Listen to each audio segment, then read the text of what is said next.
Hello, everybody. Welcome to Rainforest Alberta's Lunch Without Lunch. Amber Rowden in the background, our Rainforest community storyteller. I am Bridget Legault, the community manager in Calgary. And then we have our friends from the steering committee of Rainforest Edmonton. Gail Pally is here. Not sure who else is here. Sorry, and I can't see everybody now. So Gail, I believe, will give us a nice intro to the Rainforest. If it's your first time here, go ahead and throw a reaction button at the bottom of your screen to let us know you're here. We'd like to give you a warm welcome, and please feel free to share your information, who you are, maybe your LinkedIn profile in the chat so people can connect with you and get to know you better. So before we get started, we would like to acknowledge that we live, work, and play on the traditional territories of the Blackfoot Confederacy in the Calgary area, that is, the Siksika, Kainai, Piikani, the Tsuut'ina, the Stoney Nakoda Nations, the Métis Nation Region 3, and all other people who make their homes in the Treaty 7 region of Southern Alberta. And for those in the Edmonton area, we acknowledge that they work and play on the unceded territories of the Treaty 6, the Cree, Dene, Blackfoot, Saulteaux, Nakota Sioux, as well as the Métis. And if you are in another region and would like to share the traditional lands you live, work, and play upon in the chat, we'd be happy to acknowledge those as well. So I will pass it over to Gail, who will now give us an introduction to the rainforest. Thank you so much, Bridget. Welcome, everyone. Happy New Year. This may be your second session or your first of the year. So happy to have you join us at the Rainforest. Welcome to Rainforest Alberta, community of innovators, doers, dreamers, builders, connectors. Please follow us on our various channels, as well as we have a YouTube channel of which we have recordings of this program. Correct, Bridget? Sorry, yes, I am just DMing someone, but yes. Sorry. Multitasking. Thank you. Excellent. All right, moving ahead. Please play the video, Amber.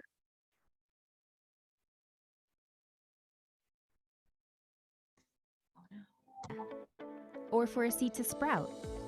At Rainforest Alberta, we know the answer is rooted in trust. Traditionally, Albertans have cultivated their ideas in established systems. Inputs that don't fit these systems are weeded out. Opportunities for growth are missed. But now, Albertans want a dynamic landscape that can evolve organically, like a rainforest. At Rainforest Alberta, we believe a culture of trust is the fertile soil where ideas grow. Our budding innovation ecosystem is a network of relationships pulling each other up as they push forward in their own field. Trust breaks down barriers. An open, inclusive network increases collaborative innovation. Successful breakthroughs inspire new ideas. A cycle begins. Rainforest Alberta is a movement to amplify trust by cultivating honesty, inclusion, and accountability. How? Our social contract holds us accountable to demonstrate trust across the province. We meet to have honest conversations around collaboration. This leads to more inclusive spaces for everyone to fearlessly build new ideas together. By raising the standard of trust, Alberta's ideas, talent, and resources can be evergreen. Visit rainforestab.ca to sign the social contract and start growing together. Outstanding. So thank you for the overview. Also, just to dive in a little bit deeper, we used 6 pillars to guide our conversations and actions, with not all pillars weighted equally. Like any ecosystem, the right balance is crucial. These are measured each year through our scorecard assessment, with a focus on culture, leaders, resources, engaged activities, policy and infrastructure, and role models. Which actually brings us to a great company that's joining us today. So excited to have Goodlawyer here, who is definitely engaged in many ways. So moving to the next slide, please. Tips to make the most of Lunch Without Lunch. Introduce yourself in the chat, connect with individuals through direct messaging, put your camera on, because we're all trying to develop relationships across the province and would love to see your face so that we can connect. Feel free to ask questions, especially if you could type them in the chat. If we have enough time, we can take it where people can ask their questions verbally. Otherwise, we will just read them from the chat. But it also gives our speakers a heads up to formulate their question too. And thank you, Al, for being a leader and using the chat. To his point, did you know that the Alberta has a podcast? Al is our leader there. So keep connecting via Rainforest Slack workspace, and check out the panel lunch notes for a capture of today's chat. And recordings are on YouTube. So with that, Bridget, Awesome. is that our last slide? Yeah. Oh, sorry. We do have one more. We're highlighting a value of the social contract each week. So as mentioned here in the video and elsewhere, Rainforest community members adhere to the social contract, which you can sign on our website. Today, we're highlighting the value of team sport. And the definition in the contract as it is now is I will create teams to play, dream, experiment, iterate, and persist. I understand mistakes happen. Failing quickly and cheaply are acceptable ways of testing new ideas. I like how we snuck that bit about failure in there. So feel free to reflect on this value and how you live it. Again, a great team joining us today from Goodlawyer. And so funny enough, I think Goodlawyer was one of the first presenters of last year, and a lot has changed at Goodlawyer. So we're really excited to hear what kind of growth they've seen over 2021 and what is new and exciting for 2022. I've seen hints of an announcement tomorrow. Hopefully, maybe you can give us some. I'm looking for Brett. I can't find him on my screen, but hopefully we'll get a little. I'm here. I'm here. here. There you are. There you are. Yeah, I just want to highlight too that Brett Colvin, who's the CEO and co-founder at Goodlawyer, who'll be sharing with us today, and his team. I've seen Katie. I don't know if Grant's here, but and others are just super role models of everything we stand for in the rainforest. Yeah, if you're with Goodlawyer, go ahead and say hello. There's Zach. Hi, everybody. So yeah, we're just really pleased to have you guys here, and we're really pleased to have you give back so much to our community and to the greater ecosystem, and we're so grateful for that. So I just wanted to acknowledge that before we got started, and I'll hand it over to you, Brett. Tell us all about what's going on. Well, Bridget, thank you for that. And, you guys make it easy to support. I'm sure there's a number of startup founders and entrepreneurs on this call today, and our whole business is predicated on, lowering the legal barriers so folks like you can succeed with your own businesses on your own missions. So I have absolutely nothing planned today, Bridget. So we might need to figure out a bit of a dialogue here, and don't be shy with questions. But just to kind of give an update on Goodlawyer and our progress over the course of 2021. Obviously, we're rolling into 22 now, and we've got a lot of big initiatives in the hopper and that we're really excited about, starting with tomorrow. So stay tuned, everybody. Can't give away too many secrets today. But 2021 was definitely a milestone year for Goodlawyer in terms of just the number of entrepreneurs and founders across the country that we're able to help, the number of lawyers in our network, and frankly, the shockingly good caliber of some of these folks now that are getting attracted to our platform. We did our first ever Goodlawyer Summit back in, I believe it was November. And that had kind of two components to it, one oriented towards startups, and then one, our Future of Law Day, oriented towards lawyers and trying to build a better future for our profession that has been a little bit stuck in the mud for far too long. But that really kind of put us on the map with a lot of these. Honestly, like the one lawyer that kind of pops to my mind is this woman named Angie Redekop, who used to be a partner at the law firm that I used to work at, actually, BLG. And she's pursuing her, you guys would actually love her. We should connect you with Angie. She's got an insane sort of ESG lean. She's doing her PhD looking into social good and how to foster that. And she actually came back to private practice, reinstated her license to practice over Goodlawyer because it just fit with what she wanted to do with her career. She wanted to help those early stage entrepreneurs that were trying to, build for good. And just attracting folks like Angie has been a huge boon for Goodlawyer, and just in terms of the types of services that we're able to offer over the platform. Beginning of January, I would never have said we could handle a cross-border M&A. And now I can confidently say we can.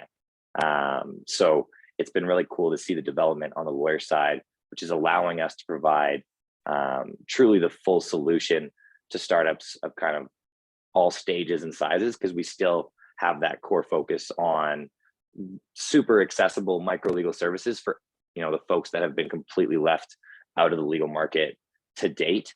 But it's been really cool to kind of watch the development of our service offerings, the types of lawyers we're able to attract, and then in terms of the services we're able to actually provide founders and entrepreneurs across the country. In terms of actual growth numbers, we 10x'd in 2021 from what we did in 2020. So for anyone that's been kind of following the Goodlawyer story, we launched the platform with a focus on these microservices, super accessible access to professional legal expertise in January of 2020. And when we launched it in January 2020, we were pretty excited that we booked 7 jobs totaling about $300 over the platform. And for us, it was still an exciting milestone at that stage, because we launched this new platform and people were actually booking services, even if they were just $39 advice sessions or a few pages contract review. From there, the pandemic hit and everybody was forced to go to remote, accessing lawyers via video calls or phone calls, and just dealing with everything on that remote basis became the norm, which also sort of facilitated our growth in 2020. And we saw a big uptick from $300 in January to almost 30 grand in December of 2020. So that was like a really good year for us. But 2021, last year, we were able to kind of level up and take that next step and 10x what we did in terms of transaction volume over the Goodlawyer platform from 2020 to 2021. It's going to be hard to keep that cadence and 10x again this year, because the numbers are getting bigger. But we do have a number of initiatives, including the big announcement tomorrow, that we're hoping will drive the business forward and set us up for success when it comes to our next fundraising initiative, which will kick off in Q2 once we get through the 500 global program. So we were able to raise $1 million pre-seed in 2021 as well, to keep the lights on and provide some really solid runway to grow the team and fill some gaps when it comes to development, growth, and frankly pretty much every other area of the business, most notably actually probably our CX team, which has grown a lot and will be growing significantly more this year. Congrats. You're getting lots of congrats in the chat. I appreciate that, folks. Yeah, it's been a long journey. I've been percolating on this idea for the better part of a decade, and been running full steam for almost 3 years now. So it's been a long time, a lot of grinding, a lot of ramen, and it's exciting to be in a place now where we are attracting investors from kind of across the country. We are getting plugged into more communities like the Rainforest across the country, and we're just able to continue sort of doing what we're doing, and making legal services more accessible to a whole segment of the market that frankly has been left out, and my profession hasn't done a very good job at facilitating for, like I said, far too long. Awesome. I'm going to hand it over to the whole crowd. Who wants to unmute and pick Brett's brain? Well, I love questions, folks. Yeah. Sorry, Brett, what's the secret to your success? Or identify 3 things perhaps that could be helpful to entrepreneurs on this call, and talk about your journey. And you mentioned 500 global. So if you could talk a little bit about that, that'd be cool too. Mm-hmm. So I think first and foremost, and we actually just got off our hot investor market webinar that we did about 45 minutes ago. So I'm going to be probably drawing a little bit from that conversation we had. First and foremost, I think if you want to be a successful founder, you need to be, and this might kind of sound a bit obvious, but you need to be serious about it. You need to be fully committed. And we had a great question come up on our Good Hour webinar today, which was, can you work part-time on your business and, look to go and raise investment from, outside investors? And my answer to that question was yes, you can. And frankly, I started Goodlawyer off the side of my desk when I was still working in the big national law firm. And, Parker, our CTO, and one of my co-founders would be working out of my apartment while I was working at the firm. We would overlap for 5 or 6 hours in the evening. Parker would take off at 11 p.m. midnight, and that was the cadence for 9 months. And that was necessary because we hadn't raised outside investment. So the business was getting started and being built from my paycheck and my co-founder's paycheck. And we were able to make sufficient income as corporate lawyers in a very large national law firm. So we were getting paid pretty well, but we had to balance that for a long period of time. And, what I felt like that showcased, and the point that I'm trying to make is all of my eggs are in the Goodlawyer basket. I am horribly undiversified. I've got no diversity in my portfolio. Everything I own and everything I'm worth is in this company. And that commitment level and being able to go to investors with that storyline has been really imperative to our ability to raise money. Because when I'm going out to folks and trying to raise money, they know that everything I have is in this company, and I'm going to go to the ends of the earth to try to, turn this into a success. So first things first, you got to come off like this is the be all end all for you if you're looking to raise that outside capital. Next, and frankly, probably the most important and ties into that first one, because not only does that commitment level help you raise money, it helps you attract fantastic people. And, for any of the founders out there that are doing it on their own, I feel for you. But it's never going to grow into what you want it to be if you don't build a phenomenal team around you. And, for me, I always like to talk about planting seeds. I am a perpetual seed planter.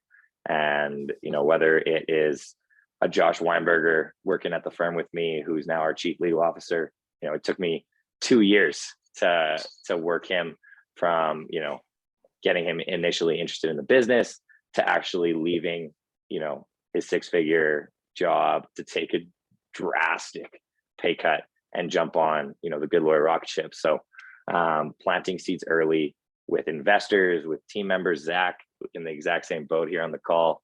Zach started working for Goodlawyer off the side of his desk. And when he was still at the university, he was doing our grant funding in the evenings and on the weekends with me.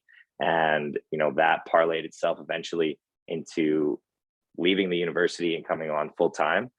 And it made that transition, from my perspective, obvious and relatively easy. But again, it's because I've been planting those seeds for a really, really long time. And, when the time's right for somebody, if you've been building that relationship for long enough, you're able to pull the trigger and, either find an investor or recruit a fantastic team member. Because, Goodlawyer, we're in our first ever office here. Goodlawyer would be nothing but for this incredible team that we've been able to build around this crazy idea I had dating back to law school. So team would be number 2. And then I guess the third one kind of ties into the first one, and I guess to a lesser extent the second one, but perseverance. So, you got to put all your eggs in the basket if you want to bring on great people and raise money. You need to build that team around you. And then you have to have a willingness to persevere. I think building a startup, I kind of view everything a little bit in life like a video game, and building a startup that you want to scale globally is like the hardest difficulty level that I've ever come across. It's damn near impossible to do. So the willingness to persevere and keep building and improving every day over a really long time horizon is how you build a transformative company, and one that's going to have a tremendous impact. So if I had to distill it, Gail, I would say you got to put all your eggs in the basket. So commitment, you got to build an amazing team around you and, get them to buy into the mission. And then as a collective, you got to be willing to persevere grind through the hard days, the dark days, and just keep feeding that and, chasing that ultimate mission, in our case, to do some good. Well, and I like how you threw in a fourth one, which was plant seeds, because these overnight successes, right, aren't overnight successes, right? 2 years is a great example, but plant those seeds now is so important, right, for everyone. Totally. And for me personally, our first investor, I should say investors, there's 2 of them, father, son, run an incredibly successful renovation company here in town, Ultimate Renovations, if you need some work done. But they have, really successful Albertan entrepreneur, has cash at the disposal, but frankly, I'll never forget it. And this is, going a ways back, probably to late 2018. And he didn't even bet on the idea. He certainly didn't bet on, and when I say bet, I mean invest into the startup. He certainly didn't bet on the pitch deck or the MVP. Frankly, I was boring him as I was trying to show him these things. Really what it came down to was he bet on me. And I'd known him not well, but I'd played soccer against his son growing up for a really long time. Me and his son ran a painting franchise together.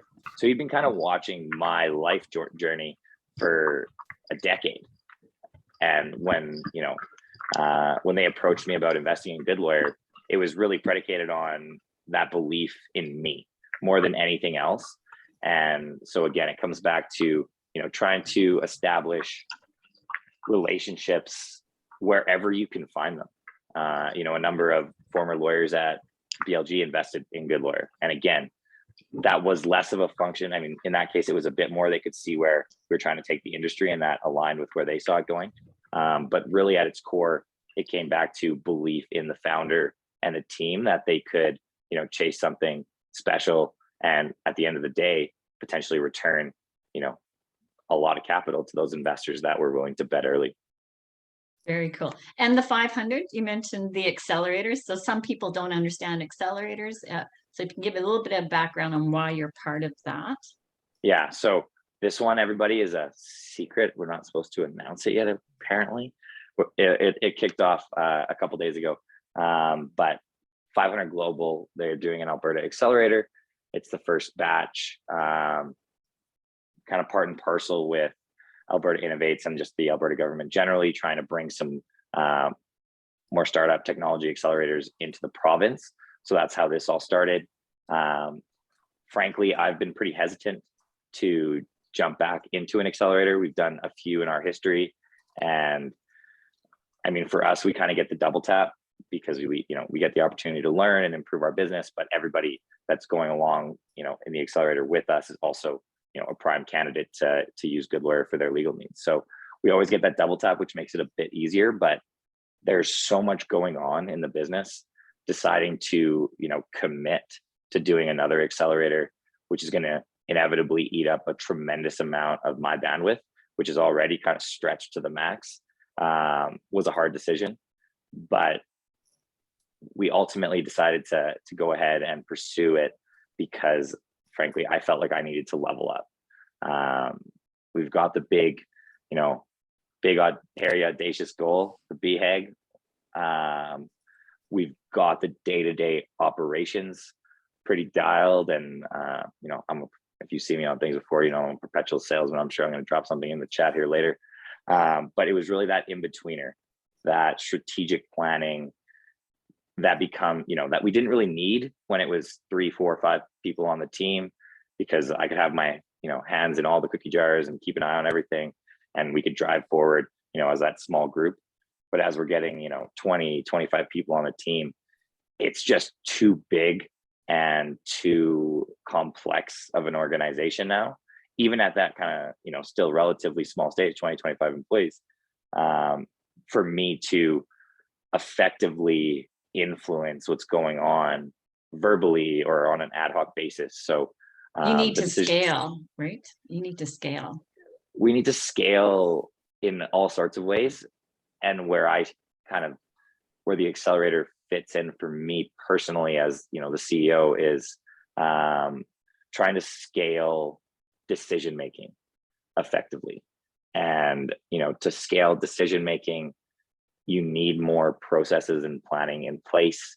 You know, I've been trying to wrap my head around KPIs and OKRs for a long time. And, you know, conceptually, they make a ton of sense. And they're, you know, I feel like I understand them at a conceptual level, but when you try to bake them into your actual business, into reality, it's really hard.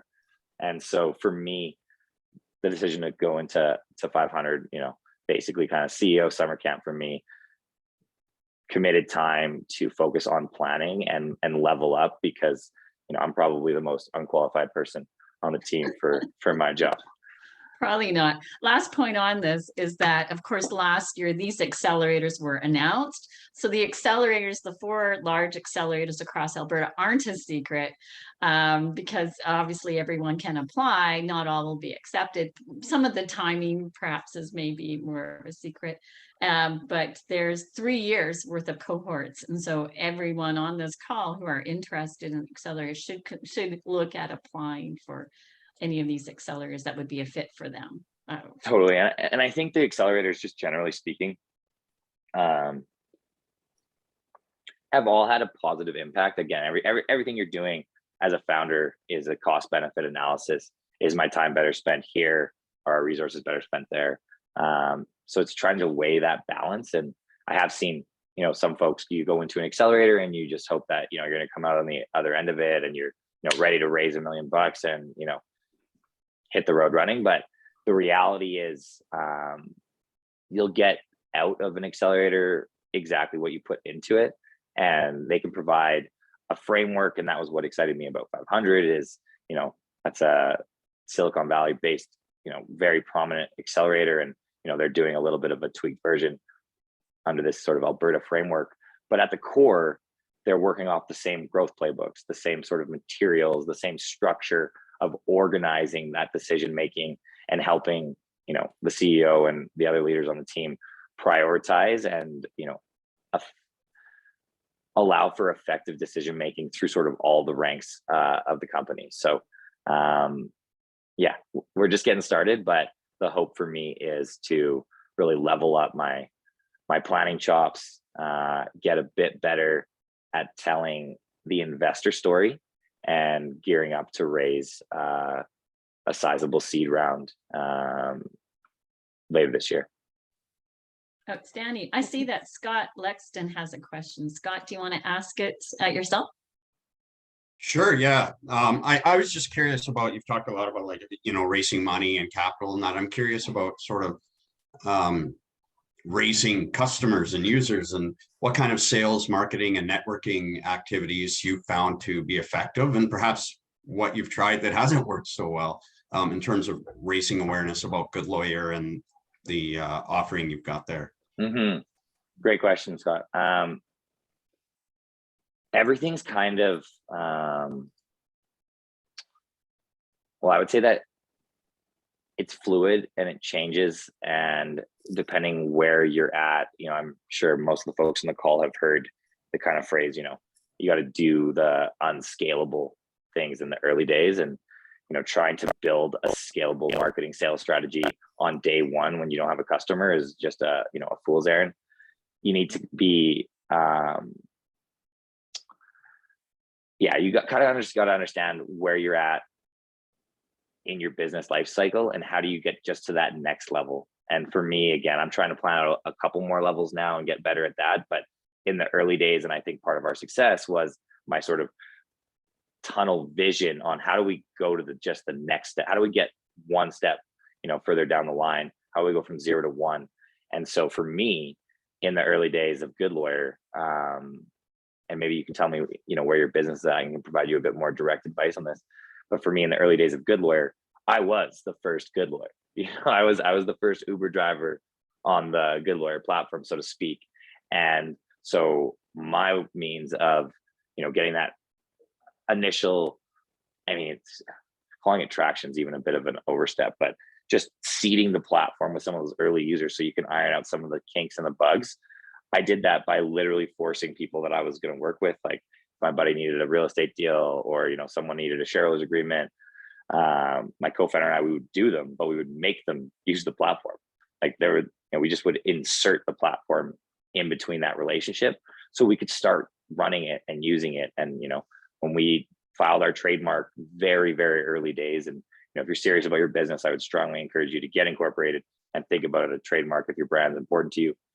We trademarked, you know, before we even hired a developer. And, you know, actually that's a lie. We did have that MVP with Parker before we trademarked, because we made him do it over it.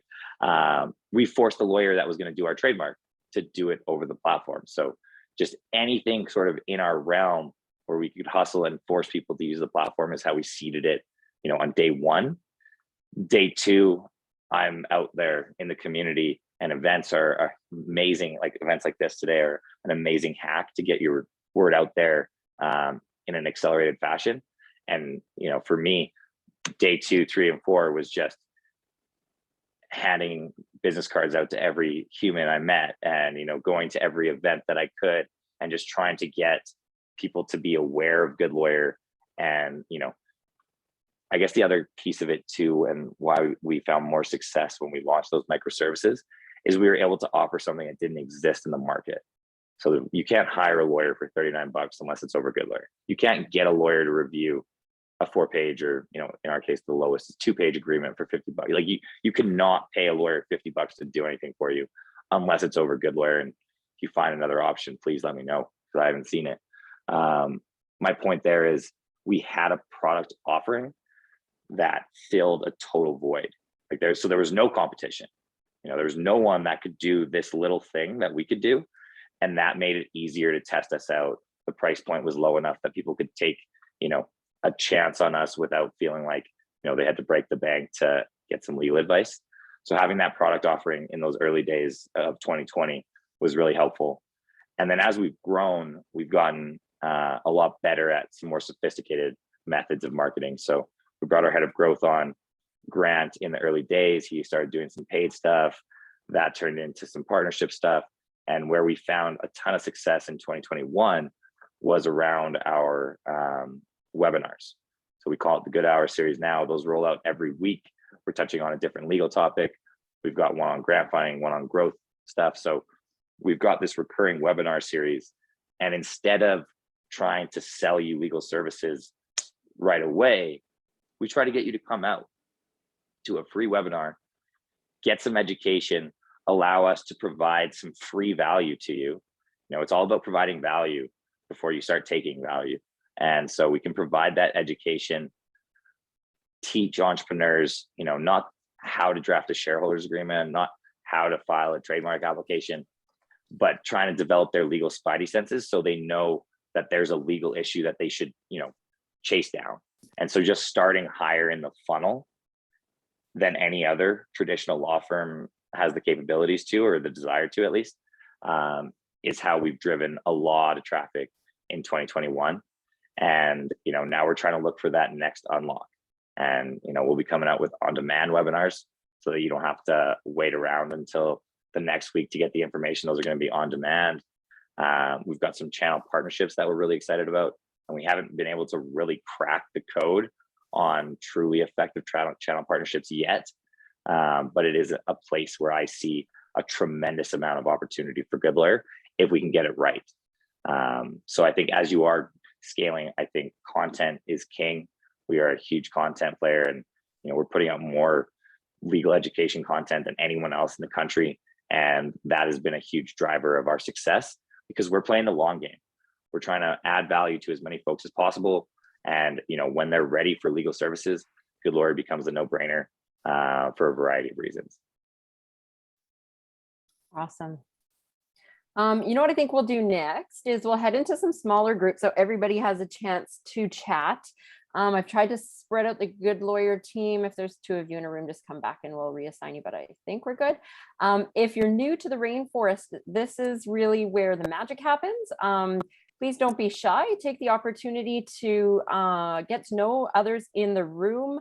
Talk about today's presentation. You can talk about ways you can contribute to the Rainforest. Just get to know each other and see where there might be some some interesting connections. Did anyone else notice Peter going over the Peace Bridge there on his bike? Yeah, that's dedication. Look at him go. No kidding. Good job, Peter. Okay, hopefully you can join a breakout on your bike there, Peter. I'll open all the rooms. We'll do a few rounds of this, so get ready to spin around. Have Sounds fun. good. Hey, welcome back, everybody. Looks like our group is really thinned out over the hour. Amber and I were just chatting about. I don't know if all of you had seen, we did because we haven't run the scorecard assessment in Calgary yet, stay tuned. That'll be within the next month. You'll see Rainforest hosts a scorecard assessment, which measures the pillars of the ecosystem. And we're revamping ours in Calgary. So it will be out to assess how we did in 2021 here shortly. Where was I going with that? I was going somewhere with that I've completely lost my mind. Wow, that's interesting. You don't have my excuse of being old. Yeah, right. I have the birthday party marathon excuse. I'm exhausted because you see all my balloons. All my 3 kids have birthdays this week. So I'll come back to that thought, I guess. Anyone else have announcements they would like to share with the community? Al did put in the chat that he manages volunteers to manage the Libby podcast supported by Rainforest, and is always looking for hosts and guests. Anything to add, Al?